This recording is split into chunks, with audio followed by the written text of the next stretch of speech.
ating po mga pinagpalang mga kapatiran who are faithfully giving your tithes and offering. Patuloy po kayong pagpalain ng ating mga Panginoon ng pagpapala, material, physical, at higit sa lahat po ay ang spiritual pagpapala. Hallelujah! Praise the Lord! Tuloy-tuloy na po tayo. Datako po tayo sa ating pong Bible study at tayo po lahat ay makaisang manalangin. Join me in prayer. Hallelujah! Praise the Lord!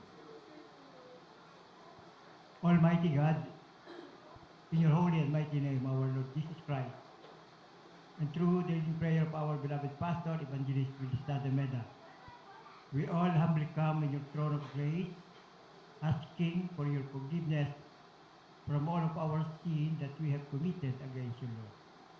Yes, Lord, we always displease you in so many ways. Please forgive us, have mercy, have pity upon us. Cleanse us, O Lord, with your most precious blood that was shed in the cross of Calvary. Create in us a new clean heart, a new mindset that will do your will until you return. Father God, we ask you to bless and anoint your holy word that we're going to share in this Bible study. Be with us and guide us. Be in our midst. We can do nothing without you, Lord. I also ask you, Father, to bless and anoint every single word that will come out from my lips, and let it be a blessing to each and every one of us. Lord, open our spiritual eyes to see and our ear to hear. Give us all wisdom to comprehend and understand your holy word. This is we pray. In your holy and mighty name, our Lord Jesus Christ, and through the prayer of our beloved pastor, we bind and rebuke all power of darkness, doubts, unbelief, hindrances, distraction. Cast out in Jesus' name. Amen. Hallelujah. Praise the Lord. Puri po ang ating mga Panginoon. Hallelujah. Praise the Lord. And first and foremost, I would like to give the highest praise, the highest glory, highest honor, and everlasting thanksgiving to our Lord of Lords, King of Kings, ever dearest Jesus. Hallelujah. Praise the Lord. And I would like also to give double honor and respect to our parents in the Lord, that we always remember and cherish the blessed preachings and teachings of our dearly beloved Pastor, Evangelist Wilista de Meda, and beloved Assistant Pastor Lina C. Almeda. Greetings also to all beloved Almeda family, beloved preachers, beloved workers, beloved brethren, and to our beloved visitors, sa atin pong mga webcast viewers na kasama natin. Papupurihan, luluwalhatiin po ang ating mga Panginoon sa pamamagitan po ng panonood po ng webcast live. Hallelujah, praise the Lord. Puri po ang ating mga Panginoon at tuloy-tuloy na po tayo. Ang pag-aaralan po natin ay tungkol po sa fiery trials. Yun pong maapoy na pagsubok. Hallelujah, praise the Lord. Naranasan na ba natin o kasalukuyan naranasan ng kahirapan o nakaras tayo kamakailan lamang? Maaaring ito'y maging lubhang hindi kasiya-siya at nakakabahala. Tinawag ito ni Apostol Pablo, ang mga pagsubok sa buhay ng mga mananampalataya ay maapoy. Tungkol ng nauukol sa banal na kasulatan. Malamang magkaroon tayo ng ilang negatibong kaugnayan sa salitang apoy. Bakit po ba negatibo? Kasi po, ang pinagmumulan ng kaparusahan para sa mga hindi mananampalataya at ang mga nahulog na anghel mula sa langit. Ngunit ginagamit din ito sa luma at bagong tipan bilang simbolo ng presensya ng Diyos at isang tanda ng banal na Espiritu, pati na rin ang elemento ng paglilinis. Lahat po, sabi nga po, gold purified to shine. Fire purified gold and it shines. Ang ginto daw po ay sinusunog o iniinitan upang ito po ay gumintaw. Ganon din po ang nais ng ating mahal na Panginoon. Bakit po ba ganon? Dahil tayo pong lahat na tumanggap sa ating mahal na Panginoong Jesucristo bilang Diyos sa sariling tagapagligtas at nakabautismo sa pangalan at naniwala sa pangalan ng ating mahal na Panginoon, tayo po ay may karapatang tawaging anak ng Diyos. Sinabi po yan sa John chapter 1 verse 12. Ang akala po lahat ng tao ay sila'y anak ng Diyos. At sinasabi po sa banal na kasulatan, ayun po sa John 1:12. At saka sinabi rin po natin mga Panginoon sa John 3:3-5 na makakita mo ang kaharian ng Diyos kung ikaw ay maboborn again. At makakapasok ka sa kaharian ng Diyos kung ikaw ay magpapabautismo sa pangalan ni Jesucristo. Kapag hindi natin nagawa ito, hindi po tayo tatawaging anak. Ang mga tao po ay created being, pero ang sinasabing anak lamang po ng Diyos ay yung pong tumanggap sa Kanya bilang Diyos at sariling tagapagligtas. Dahil marami pong hindi nakakaalam ng ating mahal na Panginoong Jesucristo ay ang Diyos Ama. Bakit po ba? Ang Diyos ay Espiritu. At sinasabi rin po sa banal na kasulatan na sa po ay salita at ang salita ay nagkatawang tao na nandito sa ibabaw ng lupa. So naging anak ng ating mahal na Panginoong Jesucristo dahil siya ay nagkatawang tao. Pero ang Espiritu na nanahan sa Kanya ay ang Espiritu ng Ama. And even sinabi rin natin mahal na Panginoong Jesucristo sa John 10:30 na ako at ang Ama ay iisa. Hallelujah! Praise the Lord! Kaya po napakahalaga na unawa at naintindihan natin. At sinasabi po sa banal na kasulatan at ang nais ng ating mahal na Panginoon, tayo kanyang sakdalin habang tayo nandito sa ibabaw ng lupa. Tayo ay tunay na mga anak ng Diyos dahil natanggap na natin siya, nababautismo at binigyan pa tayo ng regalo ng banal na Espiritu. So sa mga tuwid, tayo mga anak ng Diyos at ang nais ng ating mahal na Panginoon, tayo ay maging sakdal sa kanyang harapan. Lahat tayo nagkukulang, nagkakamali, nagkakasala. Kaya nga po, tayo po ay sinasakdal at ang ginagawa nga ng mahal na Panginoon, dumadaan tayo sa maraming mga pagsubok, maraming mga paalaala upang mabago ang takbo ng ating buhay at umasa lamang sa Kanya na siya lamang ang makakatulong sa atin. Wala na pong iba, kundi ang ating mahal na Panginoong Jesucristo lamang. Hallelujah, praise God.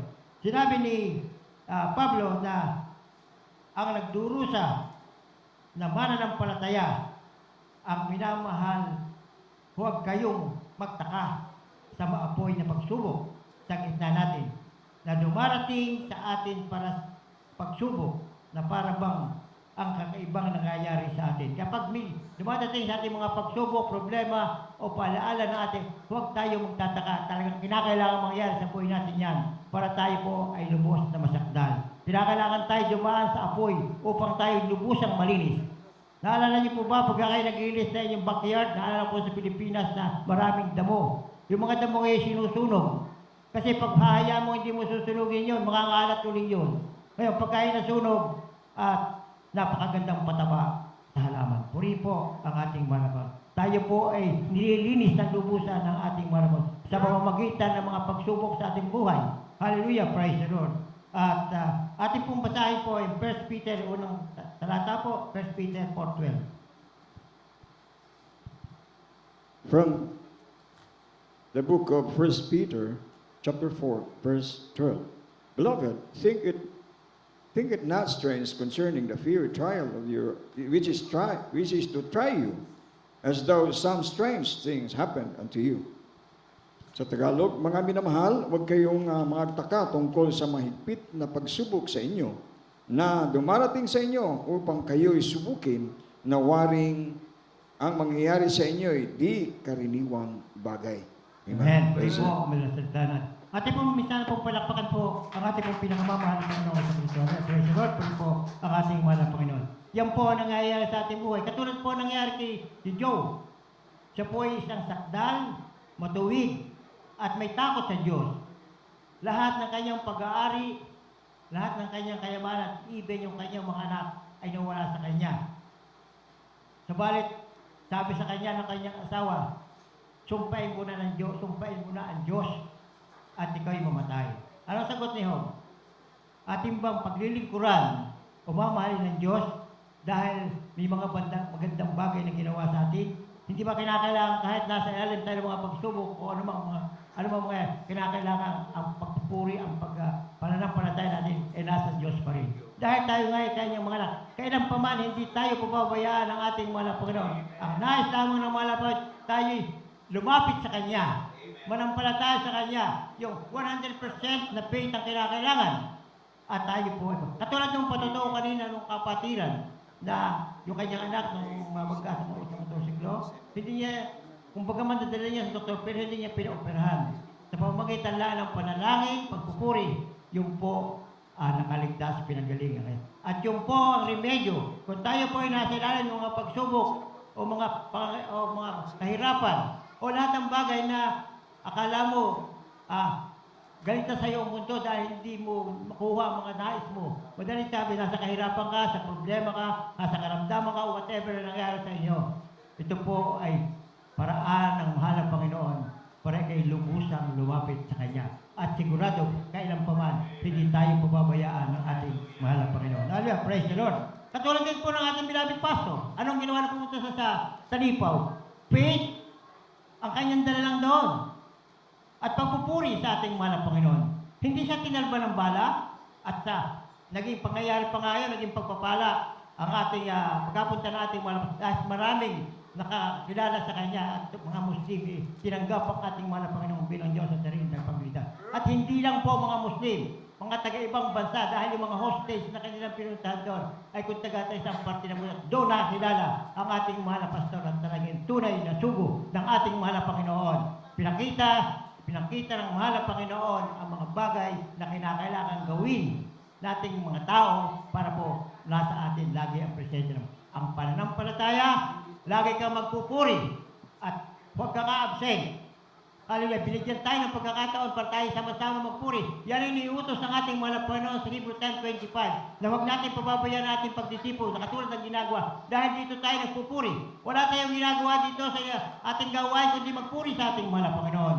Kaya mga kapatid, kung tayo nakakakita ng mga hindi kalugod-lugod sa ating mga kapatid na huwag tayong padadala. Tayo pumunta dito, hindi para husgahan ang ating kapatiran o magalit sa sinasabi. Tayo pumunta dito sa ating madalang gawain para papurihan lamang ang ating mahal na Panginoon at doon siya nalulugod. Wala nang iba. Hindi mo kayang husgahan ang iyong kapatid sa pananampalataya. Diyos lamang ang pwedeng humusga sa atin. Hallelujah! Praise the Lord! Puri po ang ating pinakamamahal na Panginoong Jesucristo. Napakarami po mga bagay dito sa ibabaw nila na pinakita sa atin dito po sa Jesus Miracle Crusade International ang mga patunay ng Diyos ay totoo, buhay at nagliligtas. Isang makapangyarihang salita. Hallelujah! Praise the Lord! Ano ba ibig sabihin ng Hallelujah? Praise the Lord! Pagpupuri sa ating mahal na Panginoon. Ibig sabihin, nasa kapahamang ka, nasa kapangalan ka, o sa problema ka, pero natututo ka pa rin magpuri sa atin. At doon nalulugod ang ating mahal na Panginoon. Hallelujah! Praise the Lord! Yan po ang kinakailangan. Lagi tayong tatalima, susunod sa kautusan ng ating mahal na Panginoon na yan po ay nakasulat sa banal na kasulatan. Para malaman natin ang katotohanan, umasa tayo sa banal na kasulatan. Diyan binigay ng ating mahal ang kanyang mga aral at turo upang sa nating gampanan at sa nating gawin panuntunan sa buhay. Hallelujah! Praise the Lord! Malamang pamilyar tayo sa kwento ni Shadrach, Meshach at Abednego. Sa aklat ng third Daniel, sa chapter 3 ng Daniel, nasumpukan nila ang kanilang sarili sa literal na apoy nang tumanggi silang sambahin ang imahe ni Nebukadnezar. Ang parusa ay hindi pagsunod ay hagis ng buhay sa isang pugon na naglalagablab na apoy. Naunawaan nila ang manalang kahihinatnan, ngunit handang bayaran ang halagang iyon para sundin ng Diyos at sumamba sa Kanya. Kaya kung ano man ang nangyayari, ang susundin natin ay ang utos ng Diyos, hindi utos ng tao. Ang ating papalagay, utos ng Diyos. Yan ang ating kinakailangan gawin. Kung ano sinabi ng Diyos, yun ang gagawin at tayo mananampalataya. Hallelujah! Praise the Lord! At sasamba sa ating mahal na Panginoon. Hallelujah! Praise the Lord! Purihin po. Yan ang uri ng katapangan at tapang na kailangan makita ng mundo sa atin. Kung tayo ay nagdurusa sa mga kalaban o dahil sa pangyayari, mula sa halimbawa ng tatlong lalaki ito, matututuhan natin na sumunod sa mga alituntunin na tutulong sa atin sa sarili nating nag-aalam na apoy, o mga apoy na pagsubok. Ano pa ang mga dapat nating gawin? Ano mga alituntunin na dapat nating gawin, maging patagalan natin o dapat nating masundan?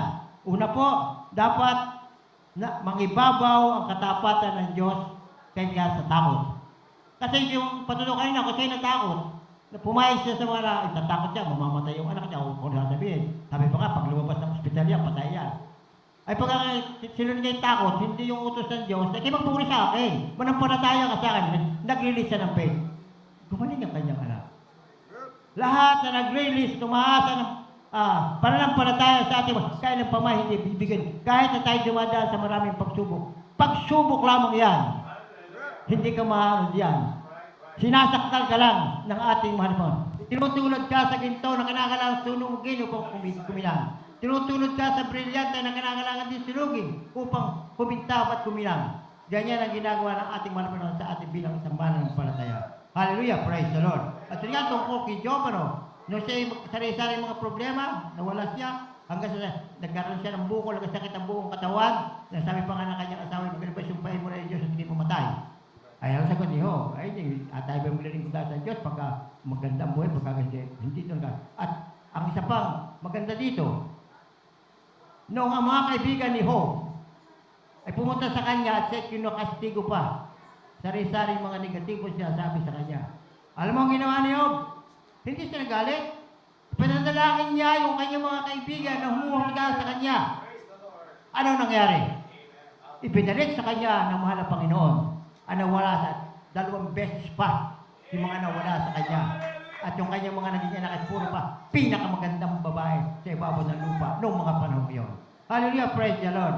Kaya po ang pagtalima at pagsunod sa Diyos ay walang pinakamahalaga dito sa ibabaw ng lupa, kundi ang tumalima, sumunod sa Diyos para maipakita natin na iniibig natin ang ating mahal na Panginoon. Kapag tayo tumatalima, sumusunod sa utos ng mahal na Panginoon, doon natin ay nakikita sa atin ang ating mahal na Panginoon, tayo umiibig sa Kanya. Dahil tumatalima tayo sumusunod sa Kanyang mga utos. Hallelujah! Praise the Lord! Manindigan tayo para sa katuwiran o maglakbay o naglalakbay sa mahirap na panahon ng may makadiyos na pagtityaga, alalahanin ang kanyang karunungan. Pinakamarunong, pinakamatalino sa lahat na ang ating mahal. Wala na ka ng mahihingi pa. At yan nga ay binibigay sa atin. Tayo po ay sinasakdal, tinuturuan, at sinasabi sa atin ang atin dapat gawin upang lagi tayo may ugnayan sa Kanya. Hallelujah, praise the Lord. Mahalin mo siya ng buong pag-iisip, buong puso, buong kaluluwa mo at buong lakas mo. At ibigin mo ang iyong kapwa na katulad ng pag-ibig mo sa sarili mo. Pag ikaw'y nagkaroon ng kaunting galit, hinakit sa iyong kapwa, hindi nalulugod ng ating mga Panginoon. Ang ibig sabihin noon, lumalayo ka sa Kanya. Kapag tayo may nagagawang pagkukulang at pagkakamali sa harapan naman, tayo ay lumalayo sa Kanya. Subalit pag ikaw'y nasa ilalim ng problema, ikaw'y nakaluhod, ikaw'y nagpupuri, lumalapit ka sa Kanya at sinusolve ang problema mo. Pagpapalain ka. Hallelujah! Praise the Lord. Purihin po ang ating mga Panginoon. Dahil naman Diyos ang hinaharap at pinahihintulutan ang mga paghihirap, maaari tayo magtiwala sa Kanya na haharapin ang mga kahihinatnan sa ating katapatan. Kung ano man ang mangyari, basta tayo tapat sa ating mahalapan, kailan pa man, hindi tayo pababayaan. Yan ang ginawa ng Shadrach, Meshach at Abednego. Kung ganon, ang ating Diyos na pinaglilingkuran ay makapagligtas sa atin mula sa hurno at naglalagab sa apoy. Ngunit kahit na hindi niya gawin, ipaalam sa atin o hari na hindi kami maglilingkod sa kanyang mga Diyos o sasamba sa gintong ribulto na kanyang itinago o tinayo. Kasi pinasasamba yung tatlo sa Nebukadnezar sa gintong imahe na ginawa niya. Pakibasa po ng Daniel 3, chapter 3, verses 17 to 18. Daniel 3. From the book of Daniel, chapter 3, verse 17, 18, and John 27. Amen. 17. If it be so, our God whom we serve is able to deliver us from the burning fiery furnace, and He will deliver us out of thy hand, O King. 18. But if not, be it known unto thee, O King, that we will that we will not serve thy God, nor worship the golden image which thou hast set up. Chapter 27, and the princes, governors, and the captains, and the king's counselors, being gathered together, saw their men upon whose bodies the fire had no power, nor was the hair of their head singed, neither were their coats changed, nor the smell of fire had passed on them. Sa Tagalog, 17. Narito ang aming Diyos na aming pinaglilingkuran ay makapagliligtas sa amin sa mabangis na honong nagniningas at ililigtas niya kami sa iyong kamay, O Hari. 18. Ngunit kung hindi talastasin mo, O Hari, na hindi kami nagdilingkod sa iyong mga Diyos, ni nagsisamba man sa larawang ginto na iyong itinayo. 27. Amen. Purihin po. 27. ang natin, Lord. At ang mga satrapa, ang mga kinatawan, at ang mga gobernador, at ang mga kasengguni ng hari na nangagkapisanan ay nakakita ng mga lalaking ito na ang apoy ay hindi tumatalab sa kanilang mga katawan, ni ang mga buhok man ay ang kanilang mga ulo ay nasunog, ni ang kanilang mga suot ay nagbago, ni nangamoy apoy man sila. Amen. Purihin po ang salita ng ating mga Panginoon. Hallelujah. Praise the Lord. Thank you po. Ganang picture. Purihin niyo. Sa katunayan, ang mahal na Panginoon ang nag-iingat sa kanilang kahihinatnan sa loob ng sa pagsulok sa kanila. Hallelujah. Ang pagdaig sa ating mga takot ay hindi isang bagay ng paghahangad, ngunit ng pag-asa sa mahal na Panginoon sa kanyang salita. Ang mahal na Panginoon ang ating lakas para magtiyaga, panatilihin ang ating mga mata sa mahal na Panginoon, at maaari tayong manindigan ng matatag sa pagsunod sa mahal na Panginoon, Jesucristo. Ang pangalawa po, sabi nga lagi keep your eyes on Jesus. Hallelujah. Lagi tayong pupuri, lagi tayong mananalangin. Basta gagawin natin, hindi natin naayon sa banal na kasulatan. Huwag kang lalampas doon. Pag lumampas ka doon, ay hindi ka sa Kanya. Kinakailangan nakabatay lahat sa banal na kasulatan ng ating gagawin. Ang pangalawa po, ang tanging bagay na nawala sa apoy ay ang mga bagay na nagbibigay sa atin. Sina Shadrach, Meshach at Abednego ay nakagapos bago itapon sa apoy. Ngunit nang sumilip si Nebukadnezar sa horno, sinabi niya, narito, nakita ko 4 na lalaki na hindi nakatali at naglalakad sa gitna ng apoy na walang pinsala. Ganda po natin ang verse 25. Nasunog ang kanyang mga lubid, ngunit hindi sila nasaktan. Yung po, kung ano po ang nakatali sa atin at dumaan ka sa sunog, ang nasusunog ay nakatali sa atin. Kung ikaw may problema, sunog ang problema mo, hindi ka masusunog. Kung ikaw ay may mga palo, sunog ang palo sa iyo, malakas ka pa. Palalakasin ka pa, palalagoy ka pa ng ating mahal na Panginoon. Sa isang simbolikong paraan, ito ay totoo para sa atin. Sa isang pagsubok, natutuklasan natin ang bagong katotohanan tungkol sa Diyos at sa ating sarili. Tayong lahat ay may kasalanan, may ugali, may mga pag-uugali, at mga huwaran o pattern ng pag-iisip na kailangang sunugin upang tayo ay maging malaya sa mga ito. Kasama ang kalayaan, ang kagalakan, at ang proseso pagkakaroon tayo ng tumpak ng pagkaunawa sa Diyos at sa kanyang paraan. Pakibasa po natin yung verse 25 ng 3, Daniel 3:25.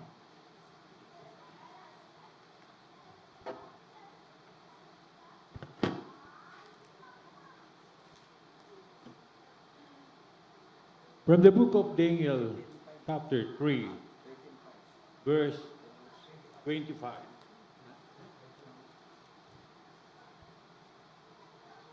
They answered and said unto the king, True, O king. Sa Tagalog, siya'y sumagot at nagsabi, narito akong nakakita ng 4 na lalaki na hindi igapos na magpilakad sa gitna ng apoy at sila'y walang paso at ang anyo ng ikaapat na kawangis ng isang anak ng mga Diyos. Amen. Puri po, umalang sa dagat. Kasi po, beloved Christian, for reading the word of our Lord. Hallelujah, praise the Lord. Ang pangatlo po, laging kasama natin ang Diyos sa apoy. Naramdaman niyo ba yun? Pagkakay nasa pagsubok? Mga problema? Wala naman tayo nilalapitan. Kundi, ibig sabihin, kaya ka lumalapit sa Kanya, hindi mo ginagawa yung alam mo dahil nasa sa iyo ang Diyos. Hindi mo maisip na lumapit sa Diyos kung wala sa iyo ang Diyos. Dahil dililangin ka ni Satanas, huwag ka na lumapit ka, sakit ka lumapit. Pero pagka nasa iyo ang Espiritu ng Diyos, at ikaw lang pala naniniwala, kailan pa man hindi papasok ang masamang Espiritu sa iyo.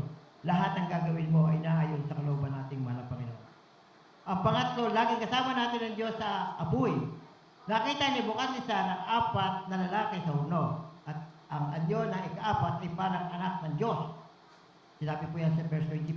Ito ay walang iba kundi ang bagong magkatawang Diyos na walang iba kundi ang ating pinakamamahal na Panginoong Jesucristo. Hallelujah! Praise the Lord! Sa makatuwid, ayon sa banal na kasulatan, bago pa bumaba ng langit nga ang mahal na nagkatawang tao, siya ay napapakita na at pinakikita niya ang kanyang kapangyarihan at ang mga dapat nating gawin. Huwag mawawala ng pag-asa sa mahal na Panginoon. Laging may matibay na pananampalataya sa ating Panginoon. Yan ang ating pong panghawakan bilang isang tunay na Kristiyano. Tayo po ay narito ngayon para purihin ang Diyos, pag-aralan na kayo sa at ating isabuhay. Yun po ang pinakamahalaga sa ating buhay bilang isang Kristiyano. Ito ay walang iba kundi ang bago nagkatawang tao na mahal na Panginoong Jesucristo ang naranasan ni Sadyak, Mansak at Abednego sa nakikita, pisikal na mundo, espiritual na naranasan natin sa pamamagitan ng presensya ng nananabanal na Espiritu. Hindi naman tayo binabantayan ng Diyos sa bawat sitwasyon, ngunit lumalakas siya kasama natin bilang isang kasama, hindi niya tayo iiwan o pababayaan. Pakibasa po ng Hebrews 13 verse 5. Hallelujah, praise the Lord. From the book Hebrews chapter 13 verse 5. Let your conversation be without covetousness, and be content with such things as ye have, for the hath said, I will never thee, I never leave thee, forsake thee. Sa Tagalog, mangilag kayo sa pag-ibig sa salapi, magkasya kayo sa inyong tinatangkilik, sapagkat siya rin ang nagsabi, sa anumang paraan na hindi kita papagkukulangin, sa anumang paraan ni hindi kita pababayaan. Amen. Amen. Pray po, manal na salita ng ating mahal na Panginoon. Hallelujah, praise the Lord. Yan po, kailan pa man hindi tayo iiwan ng ating manong. Basta buo ang ating pananampalataya sa Kanya. Kaya nga po tayo binigyan ng banal na Espiritu para maging gabay at patuloy. Tanggapin natin ang ating mahal na Panginoon, bautismuhan, pertawad tayo sa ating kasalanan at binigyan tayo ng banal na Espiritu na sa ating gabay at patnubay.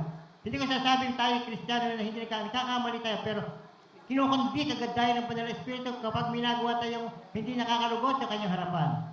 Nagsisisi agad tayo. Dahil alam natin tayo nagkamali at nagkasala. Subalit kung ikaw ay hindi hingigad ng tawad at okay lang sa iyo, siya paglalaon. Marami ka pang kasalanan gagawin, wala ka na sa ating mahal na Panginoon. Ang tao ang humihiwalay sa Diyos, hindi ang Diyos ang humihiwalay sa atin.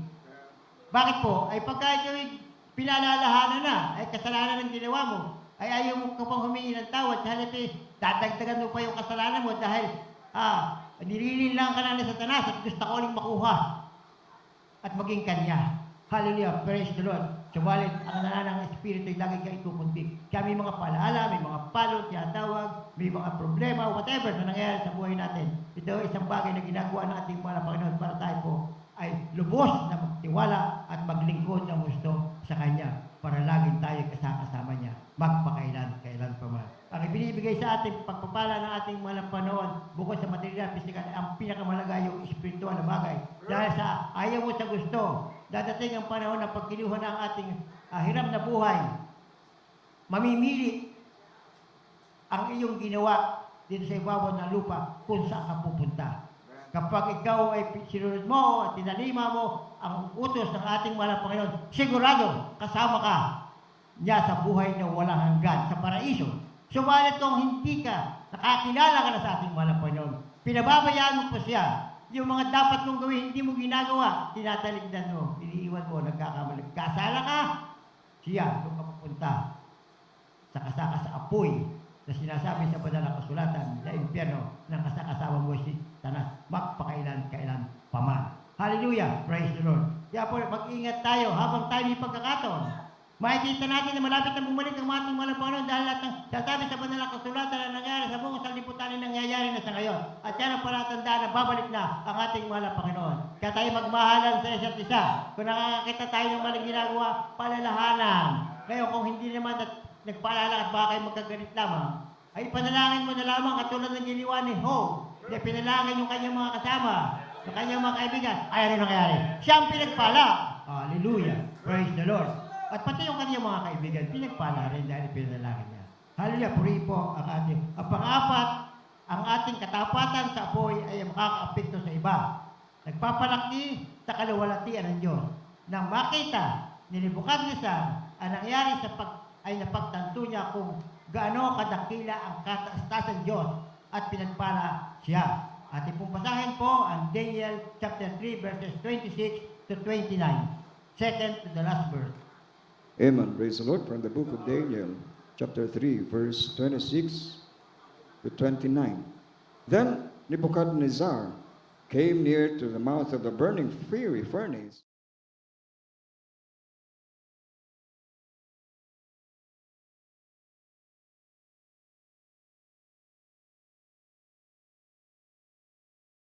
Forth in the midst of the fire.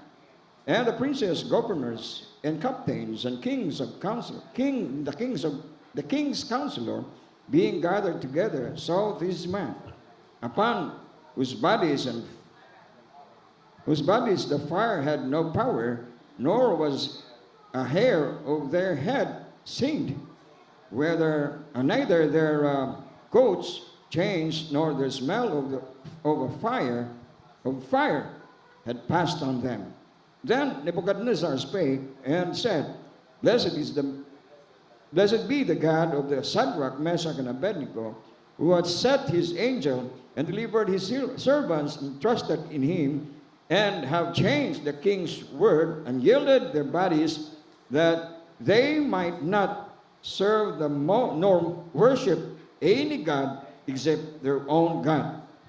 Therefore I make a decree that every people, nation, and language which speak anything amiss against the God of Shadrach, Meshach, and Abednego shall be cut in pieces, and their houses shall be made a dunghill, because there is no other God that can deliver after this sort. Amen. Sa Tagalog,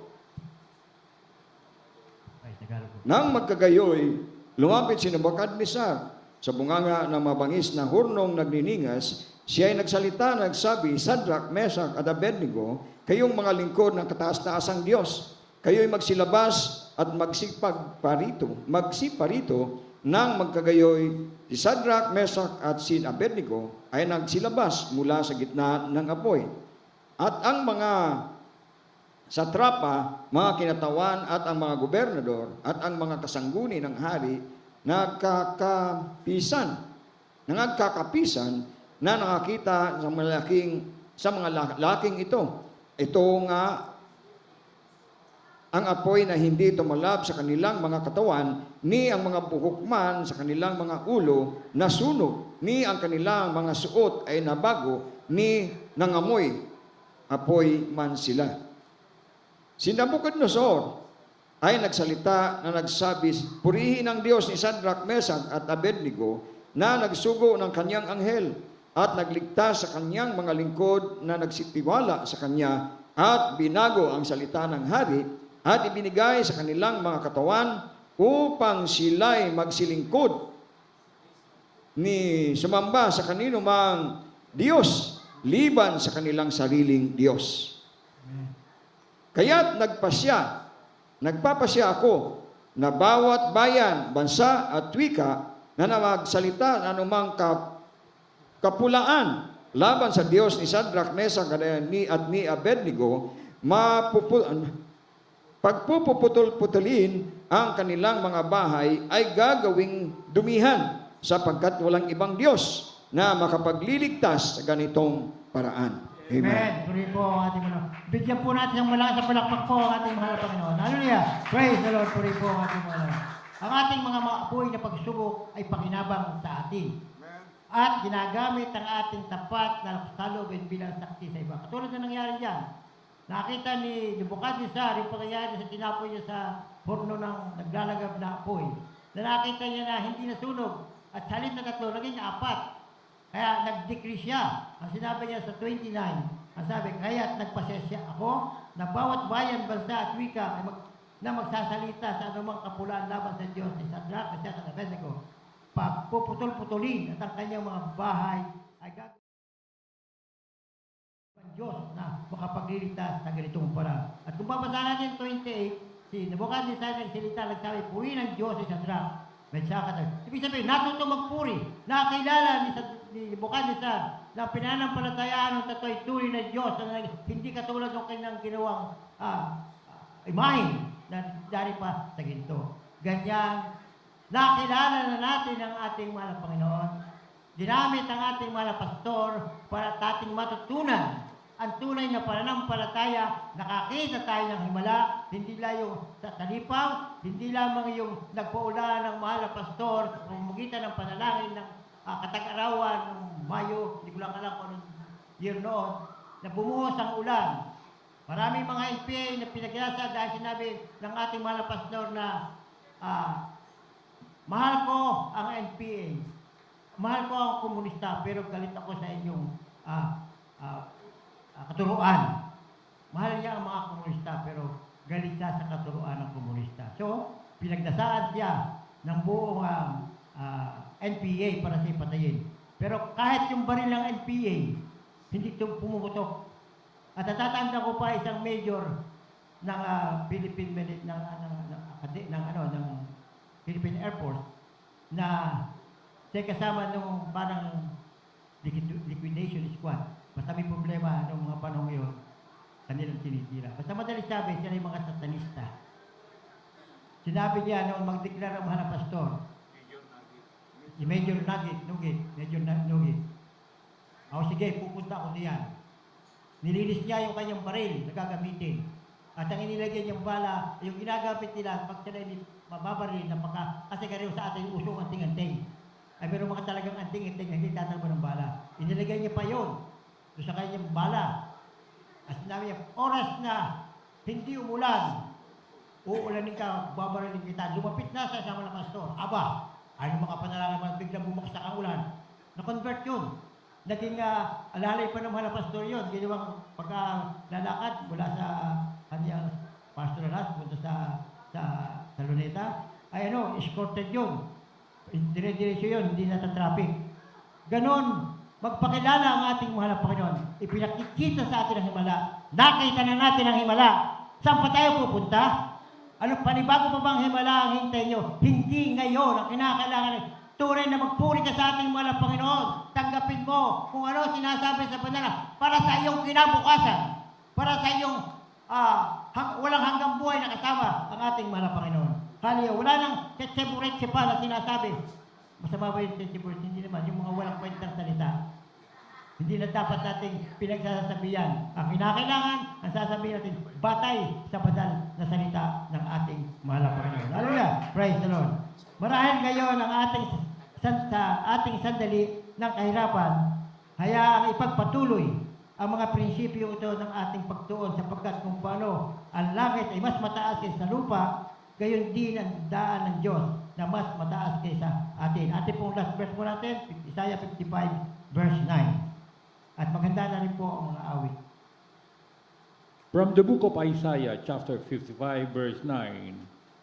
For as the heaven are higher than the earth, so are my ways higher than your ways, and my thoughts than your thoughts.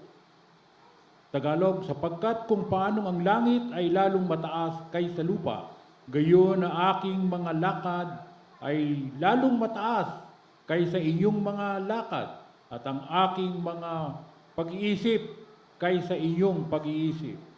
Amen. Puri po sa salita ng ating mahal na Panginoon. Hallelujah. Praise the Lord. Kaya huwag matakot, magtiwala sa kanyang ginagawa at asahan na makikita ang kanyang kamay sa ating mga pagsubok.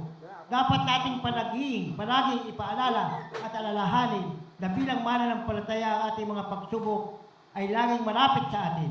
Maaaring natatapos ang isang pagsubok o ang isang pagsubok ay kasalukuyan ang isang pagsubok o nagtitis na kasalukuyang pagsubok o naharap sa mga pagsubok o inihahanda na pumasok sa isang pagsubok.